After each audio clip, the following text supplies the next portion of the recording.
प्रमाण देतात. सारासार विचार करा उठा उठी, नाम धरा कंठी विठोबाचे. मग विचार नेमका कोणता करावा? कारण विचाराचेही 3 प्रकार पडतात. पहिलं निरर्थक विचार, दुसरं दुःखदायी विचार आणि तिसरा आत्मनात्म विचार. आता निरर्थक विचार बघूया. त्याच्याशी आपलं काही घेणं नाही, देणं नाही, काही संबंध नाही, तरीही विचार. एक मनुष्य दुसऱ्या मनुष्याला म्हणतो, अरे म्हणे समज, समुद्राला जर आग लागली तर. हा म्हणे त्याच्याशी आपलं काही घेणं नाही, देणं नाही, उगीच कशाला विचार करायचा. तो म्हणे अरे नुसतं समज, समुद्राला जर आग लागली तर कुठे जातील म्हणे हे सगळे मासे. विचारून विचारून समोरच्याचं डोकं पिकवलं महाराज.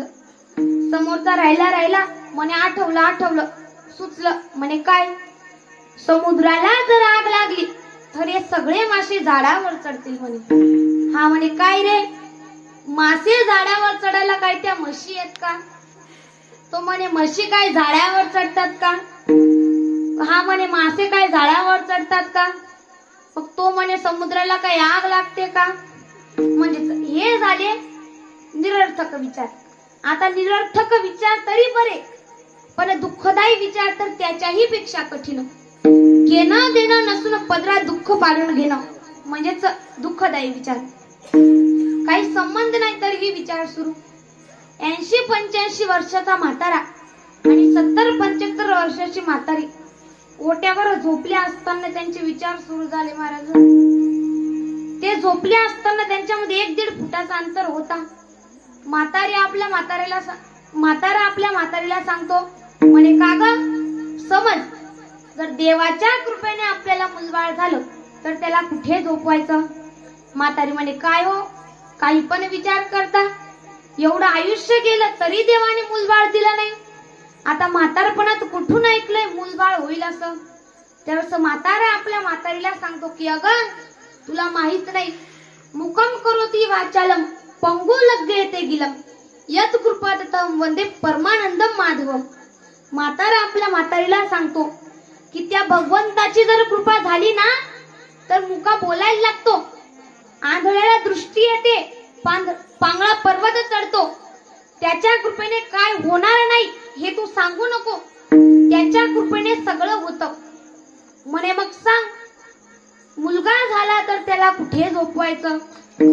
म्हातारी म्हणे तुम्ही थोडं पलीकडे सरका, त्याला मध्ये झोपू. आता म्हाताऱ्यानं तेवढ्यावर गप्प बसावं ना. म्हातारा म्हणे समज दुसराही मुलगा झाला तर त्याला कुठे झोपवायचं? म्हातारी म्हणे झोपताच का नाही गप? पण म्हातारा काही शांत बसे ना महाराज. म्हणे समज दुसराही मुलगा झाला तर त्याला कुठे झोपवायचं?